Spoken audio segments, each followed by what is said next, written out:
AP రాజకీయాల్లో liquor scam పెను దుమారం రేపిన విషయం మనకు తెలిసిందే. సో నేపథ్యంలో కర్త కర్మ క్రియాగా రాజ్ కసిరెడ్డి గారు ఉన్నారని చెప్పొచ్చు. సో మరి ఈ క్రమంలో రాజ్ కసిరెడ్డి గారు ఆస్తులు జప్తు చేయాలంటూ కూడా ఏపీ ప్రభుత్వం ఒక కీలక నిర్ణయం తీసుకున్నట్టు తెలుస్తుంది. మరి దీని గురించి విశ్లేషించుకోవడానికి మనతో పాటు సీనియర్ జర్నలిస్ట్ దుర్గా కుమార్ గారు ఇప్పుడు మనతో ఉన్నారు. నమస్తే సార్. నమస్తే హిందూ మన వుల్ఫ్ వీక్షకులు. సార్, మరి ఏపీ రాజకీయాల్లో లిక్కర్ స్కామ్ ఒక సెన్సేషన్ క్రియేట్ చేస్తుందని చెప్పొచ్చు. అలాంటిది కర్త కర్మ క్రియాగా రాజ్ కసిరెడ్డి గారు ఉన్నారు అండ్ అరెస్ట్ అయితే అయ్యారు. సో ఈ నేపథ్యంలో ఇప్పుడు రాజ్ కసిరెడ్డి గారి ఆస్తులు జప్తు చేయాలంటూ ఏపీ ప్రభుత్వం అయితే కీలక నిర్ణయం తీసుకుంది. సో ఏమంటారు? ఇది ఖచ్చితంగా మీరు అన్నట్టు చాలా పెద్ద కుంభకోణం, అనేక లక్షల కుటుంబాలని ప్రభావితం చేసింది. ఆ నాసి రకం లిక్కర్ తాగటం వలన చాలా మంది చనిపోయారు, వేల మంది, ఇంకా వేల మంది అనారోగ్యం పాలయ్యారు. కానీ ఎవరైతే ఆ నాసి రకం కుంభకోణాన్ని పథక రచన చేశారు వాళ్ళు కొన్ని వేల కోట్ల రూపాయల లబ్ధి పొందారు. అందులో ముందస్తుగా ఉండి ఆ పథకాన్ని తయారు చేసి డబ్బులు వసూళ్లని పర్యవేక్షించి గోదాముల్లో దాయటం, వాటిని ఎవరికి ఇప్పుడు ఎట్లా పంపాలో పంపటం, ఆఖరికి అంతిమ లబ్ధిదారు ఎవరైతే సూపర్ బాస్ వీళ్ళకి ఆజ్ఞాపించాడో మధ్య విధానాన్ని రూపొందించమని, ఆ విధానాన్ని అమలు చేయమని, తర్వాత ఆ విధానం ద్వారా వచ్చిన కమిషన్లని ఎక్కడెక్కడ దాయాలి, ఎట్లా దాయాలి, ఎవరెవరికి ఇవ్వాలి, ఏ విదేశాలకు పంపాలి అని ఆదేశాలు ఇచ్చిన మేరకి రాజ్ కసిరెడ్డి వ్యవహరించాడు. ఆ రాజ్ కసిరెడ్డి ఈ వ్యవహరించే సమయంలో వడ్డిచ్చే వాళ్ళకి మెతుకులు చేతులకి ఎలా అంటుకుంటాయో ఆయనకు కూడా కొన్ని వందల కోట్ల రూపాయల ముడుపులు అందినాయి. అంటే కమిషన్, ఇదంతా కూడా నగదు రూపంలో జరిగిన వ్యాపారం కుంభకోణం. కాబట్టి అదే కనుక డిజిటల్ రూపంలో జరిగితే పెద్దగా అవినీతి చేయడానికి అవకాశం ఉంది. కానీ ఇక్కడ ప్రతి అంగుళంలోనూ అవకాశం ఉంది. ఎందుకంటే ఇవన్నీ కూడా ఏదో సిగరెట్ అట్ట మీద రాసుకున్న చిత్తు పొద్దుల ద్వారా జరిగిపోయింది. ఇప్పుడు మీరు హైదరాబాద్లో వర్ధమాన్ కాలేజీకి దగ్గరలో ఉన్న ఒక గెస్ట్ హౌస్ లో దానికి సంబంధించిన అడుగు బొడుగు డబ్బులే ఊడ్చేయగా మిగిలిన 11 కోట్లు మిగిలిన అంటే ఇంకా కొన్ని గోదాములు కూడా ముట్టుకోకుండా కూడా ఉండవచ్చు.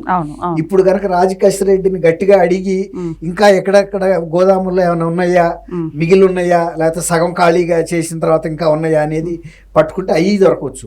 తర్వాత ఇప్పుడు రాజ్ కసిరెడ్డి పేరు మీద ఆస్తులు ఆయన నేను అనుకోవటం సంపాదించిన వాటిలో ఒక 10% ఉంటాయేమో, మిగిలిన 90% బినామీ పేర్ల మీద ఉంటాయి. ఎందుకంటే ఆయనకు తెలుసు ఇదంతా అక్రమార్జన. ఒక్కసారి కొన్ని డజన్ల విల్లాలు కొనటం, కొన్ని 100 ఎకరాలు కొనటం, కొన్ని డజన్ల కమర్షియల్ ప్రాపర్టీస్ కొనటం, అది బెంగళూరులోను, హైదరాబాద్లోను, చెన్నైలోను ఎక్కడ పడితే అక్కడ కొన్ని. ఎందుకంటే అంత డబ్బు వచ్చింది అతను. మరి అతను ఇన్వెస్ట్మెంట్ బంగారం రూపంలో పెట్టి ఉండొచ్చు, డైమండ్స్ రూపంలో పెట్టి ఉండొచ్చు, భౌతికంగా ఉండే ఆస్తులు స్థిరాస్తుల రూపంలో పెట్టి ఆయన పేరు మీద పెట్టుకోడు. మా అంటే ఒక 10% కుటుంబ సభ్యుల మీద పెట్టి ఉండొచ్చు, మిగిలిన 90% బినామీ పేరు మీద పెట్టుంటాడు. ఇప్పుడు అతను ఎవరెవరి పేరు మీద పెట్టాడో వాటన్నిటినీ స్వాధీనపరుచుకున్నప్పుడే న్యాయం జరిగినట్టు. రెండోది ఏంటంటే అసలు ఇతను ఇంత కింగ్ పిన్ గా ఈ కుంభకోణంలో వ్యవహరించాడు కదా. తర్వాత ఇంకా మిగిలిన 10 మంది కూడా అరెస్ట్ అయ్యి ఉన్నారు. అందులో ఐఏఎస్ ఆఫీసర్లు కూడా ఉన్నారు, జగన్మోహన్ రెడ్డి వ్యక్తిగత సిబ్బంది కూడా ఉన్నారు. ఆయన ముఖ్యమంత్రి కార్యాలయానికి సంబంధించిన ధనంజయ రెడ్డి, కృష్ణమోహన్ రెడ్డి, చెవిరెడ్డి భాస్కర్ రెడ్డి, ఇంకా చాలా మంది ఉన్నారు. వీళ్ళందరూ కూడా ఎవరెవరు ఎంతంత హ్యాండిల్ చేశారు డబ్బులు, వీళ్ళు వ్యక్తిగతంగా ఎంత దాంట్లో పిసికేశారు ఆ డబ్బుల్లో, ఇవన్నీ కూడా తీయాల్సిన అవసరం ఉంది. వీటన్నిటికన్నా మించి వీళ్ళు ఇంత తీసుకున్న తర్వాత అసలు మెయిన్ డబ్బులు ప్రతి వారం ఎవరికి అల్టిమేట్ బాస్ ఎవరైతే ఉన్నారో ఆయనకి ఎంత ఇచ్చారు, అంటే ఒక నెల చొప్పున ఇచ్చారా అంటే ప్రతి వారమే క్లియర్ చేస్తా వచ్చారు. ఎందుకంటే ఇది అనధికారికంగా జరిగే కార్యక్రమం కాబట్టి అంతంత పెద్ద డబ్బు ఒకేసారి పోగుపడేరాక ఎవరు ఊరుకోరు. ఇప్పటికే ఇంత అవినీతి జరిగింది ఇక్కడే. అంటే సిబ్బంది కూడా ఎవరికాళ్ళ లెవెల్లో వాళ్ళు తినేశారు కదా. కాబట్టి ఇప్పుడు అంతిమ లబ్ధిదారికి ఎంత ఇచ్చారనేది ఒక అంచనాకు వచ్చి అంతిమ లబ్ధిదారు అసలు ఆ ఇన్వెస్ట్మెంట్స్ ఎక్కడ పెట్టాడు అతను, అది ఇంకా పెద్ద చేప. సార్, ఇంకొకటి ఇప్పుడు ఈయన రాజ్ కసిరెడ్డి గారు ఫినాన్స్ కి కూడా, రియల్ ఎస్టేట్ కంపెనీస్ కానివ్వండి, జ్యువెలరీ కంపెనీస్ కి కూడా, ప్రొడ్యూసర్స్ కి కూడా ఇచ్చారంటూ కూడా వార్తలు వినిపించారు. అలాంటిది రీసెంట్ గా ఇప్పుడు కంపెనీ కూడా లావాదేవీలు నడిపినట్టు కంపెనీలో కూడా ఐటీ సోదాలు కూడా జరుగుతున్నాయి. ఏ విధంగా చూడొచ్చు అంటారు? అంటే మళ్ళీ జ్యువెలరీ కంపెనీస్ అండ్ అలాగే తెలుగు ఫిలిం ఇండస్ట్రీ ప్రొడ్యూసర్లు కూడా బయటకు వచ్చే ఛాన్స్ ఉందంటారా? ఖచ్చితంగా. ఇప్పుడు మీరు అన్నట్టు ఇది కొద్ది డబ్బు కాదు కదా. అనధికారికంగా వచ్చిన కొన్ని వేల కోట్ల రూపాయల డబ్బు. అదే కనుక మరి ఒక్కసాట పెట్టడానికి అన్ని గుడ్లు ఒకే బుట్టలో పెడితే పగిలిపోతాయి. అందుకని ఎక్కడికక్కడ అక్కడ ఒక 10 ఇక్కడ ఒక 10 పెట్టుకుంటా వెళ్ళారు. అట్లా అనేక రంగాల్లో పెట్టారు వీళ్ళు. బెంగళూరు రియల్ ఎస్టేట్ లో, హైదరాబాద్ రియల్ ఎస్టేట్ లో, తర్వాత మీరు అన్నట్టు గోల్డ్, డైమండ్స్, ప్లాటినము, తర్వాత ఈ స్థిరాస్తులు కొనటము, అట్లా తర్వాత ఇంకా ఎక్కడన్నా ఫారిన్ కంపెనీస్ లో స్టీల్ ఫ్యాక్టరీలు పెట్టడానికి, ఫుడ్ ప్రాసెసింగ్ ఇండస్ట్రీస్ పెట్టడానికి, సినిమాలు తీయటానికి ఏ రకంగా అవకాశం ఉంటే ఆ రకంగా ముందు ఇన్వెస్ట్మెంట్ చేసేసి అందులో లాభం వచ్చినా రాకపోయినా కనీసం వైట్ అవుతాయి కదా ఈ డబ్బులన్నీ. అట్లా అనమాట. ఒక్కోసారి కలిసేస్తే రియల్ ఎస్టేట్ లో అయితే నష్టం వచ్చే అవకాశమే లేదు. రియల్ ఎస్టేట్ లో అట్లా పెద్ద పెద్ద భారీ ఎత్తున భూములు కొన్నారు. ఇతను కొన్ని 100 ఎకరాలు కసిరెడ్డే కొన్నాడని చెప్తున్నారు. ఇంకొకసారి అంటే డెన్లలో 11 కోట్లయితే స్వాధీనం చేసుకున్నారు. అది పక్కన పెడితే ఏడాదికి 5 లక్షలు సంపాదించే వెంకటేష్ నాయుడు అనే ఒక వ్యక్తి ఏకంగా జెట్ ఫ్లైట్స్ లో తమన్నా తోటి వెళ్ళే వీడియోస్ అయితే వైరల్ అయ్యాయి. ఏమంటారు దీని గురించి? ఇక మీరు అన్నట్టు గతంలో వాళ్ళ లైఫ్ స్టైల్ ఎలా ఉంది, వాళ్ళు ఏ స్థాయి మనుషులని కాదు.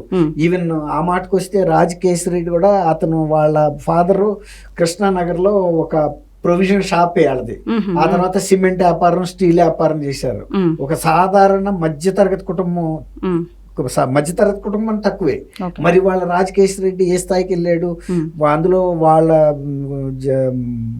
జగన్మోహన్ రెడ్డి గారి కుటుంబంలో వాళ్ళ మేనత్ గారి అమ్మాయిని ప్రేమ వివాహం చేసుకున్నాడు అన్నారు.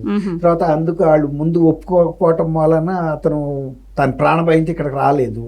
ఆ రోజుల్లో జగన్మోహన్ రెడ్డి అమెరికా వెళ్ళినప్పుడు వేళ్ళ ఇంట్లోనే దిగేవాడంట, అంటే పూర్వ ఆశ్రమంలో. అప్పుడు ఈయన స్పెషల్ ఫ్లైట్ లో వెళ్ళే పరిస్థితి కాదు. ఢిల్లీలో, అది అమెరికాలో కూడా ఎక్కడో బయట లావిష్ హోటల్లో దిగే అంత స్టేజ్ ఆ రోజు లేదు. ఆ రోజు మామూలు వ్యక్తే కదా ఆయన కూడా. అలాంటి పరిస్థితుల్లో మరి వీళ్ళందరూ కూడా హంబుల్ ఫ్యామిలీస్ నుంచి వచ్చిన వాళ్ళే. ఈవెన్ ధనంజయ రెడ్డి కూడా ఇవాళ కంపెనీలు పెట్టాడంటే కృష్ణమోహన్ రెడ్డి ఇప్పుడు ఈ జగన్మోహన్ రెడ్డి ముఖ్యమంత్రి అయిన తర్వాత మాత్రమే వాళ్ళ కొడుకులు, భార్యలు కంపెనీల్లో డైరెక్టర్లు కాగలిగారు. అంటే అవన్నీ కూడా ఈ అక్రమార్జన ద్వారా పెట్టిన డబ్బులే. తర్వాత గతంలో ఒకసారి ముఖ్యమంత్రి కార్యాలయానికి సంబంధించిన వ్యక్తికి భార్య, అధికారి భార్య గోల్డ్ తీసుకొస్తా విజయవాడ ఎయిర్పోర్ట్ లో కూడా దొరికితే ఆ కేసును కూడా అక్సెప్ట్ చేశారు.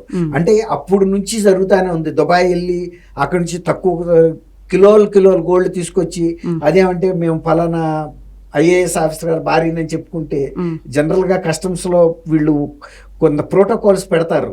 వీళ్ళ ఆఫీసర్స్ ముందే వెళ్ళి అక్కడ ఫలానా వారి భార్య అని చెప్పి తీసుకెళ్లిపోతారు అనమాట. అలా అధికారాన్ని దుర్వినియోగం చేసి చాలా జరుగుతుందని అది అప్పటికే బయటకు వచ్చినాయి. ఇప్పుడు వాటికి లింకులు దొరుకుతున్నాయి. ఈ డబ్బంతా లిక్కర్కి సంబంధించింది. సో వెంకటేష్ నాయుడుకి అండ్ తమన్నా పెట్టిన గోల్డ్ అండ్ వైట్ కంపెనీకి ఏమైనా సంబంధం ఉందంటారు? ఇవన్నీ కూడా రేపు షిఫ్ట్ గనక విచారణ సమగ్రంగా చేస్తే ఈ బినామీ వాళ్ళు బయటకు వస్తారు, ఎంత ఇన్వెస్ట్మెంట్లు పెట్టారో తెలుస్తుంది. ఇలాంటి తమన్నా లాంటి సినిమా నటులు కూడా, సినిమా నటులకి ఇలాంటి నేరగాళ్ళకి ఇప్పుడే కాదు, గతంలో భాను అని ఒక అతను ఉండేవాడు.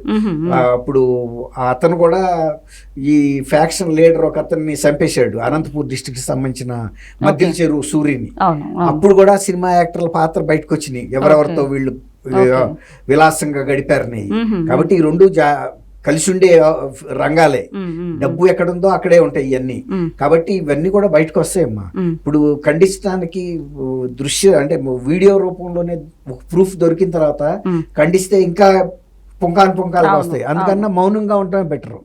కాబట్టి దొంగకి తేలు కుడితే అరవలేడు. మామూలుగా నీకో నాకో కుడితే తేలు కుట్టిందని చెవును అరవగలుగుతాం. ఆడు వెళ్ళిందే దొంగ పనికి. ఇక అట్లాంటప్పుడు ఏం అరవగలుగుతాడు? ఇట్లాంటివన్నీ కూడా బయటకు వస్తాయి. రేపు షిఫ్ట్ ఇంకా సమగ్రంగా దర్యాప్తు చేసి బినామీ పేర్ల మీద ఉన్నాయి, అల్టిమేట్ గా అంతిమ లబ్ధిదారికి ఎంత చేకూరింది, ఆ డబ్బులు ఎక్కడ పెట్టారు, తర్వాత ఆల్రెడీ ఆఫ్రికా, తర్వాత యుఏఈ లాంటి కంట్రీస్కి వెళ్ళిన డబ్బును కూడా తీసుకురావాలి. మనీ లాండరింగ్ ఇది ఈడీ, కేంద్ర ఈడీ ఎన్ఫోర్స్మెంట్ డైరెక్టరేట్ కూడా దీంట్లోకి ఎంటర్ అవ్వాలి, విచారించాలి, వీళ్ళని పట్టుకోవాలి. ఓకే సార్, నమస్తే. థ్యాంక్ యూ అమ్మా ఇందు, మన వీక్షకులు.